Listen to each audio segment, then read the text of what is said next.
పహల్గామ్ ఉగ్రదాడికి ప్రతీకారంగా భారత్ చేపట్టిన ఆపరేషన్ సింధూరుని విజయవంతం చేసి అనంతరం ఇటీవల స్వగ్రామానికి విచ్చేసిన జవాన్లకు వారి కుటుంబాలకు ఊహించని పరిణామం ఎదురైంది.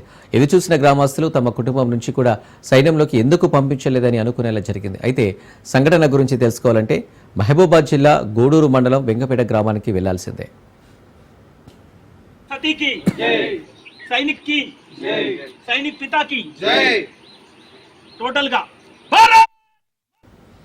ఆపరేషన్ సింధూర్లో పాల్గొన్న ఆర్మీ సైనికులకు మహబూబాబాద్ ప్రస్తుత సీఐ విశ్రాంత సైనికుడు శ్రీనివాస్ జవాన్ల ఇంటికి వచ్చి జవాన్లకు వారి తల్లిదండ్రులకు సతీమణికి కూడా పాదాభివందనం చేసి దేశభక్తిని చాటుకున్నారు.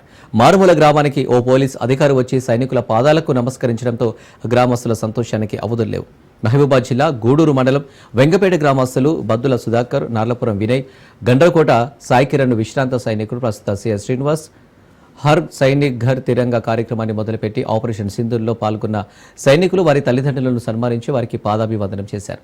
దేశ సరిహద్దులకు వెళ్లాలని మనం కనీసం సైనికుల ఇంటికి వెళ్లాలని సీఐ సూచించారు. ఈ సంఘటన చూసిన వారు సీఐ గొప్పతనాన్ని అభినందించారు.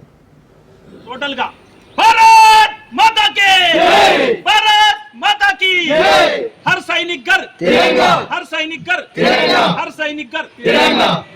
भारत माता की जय।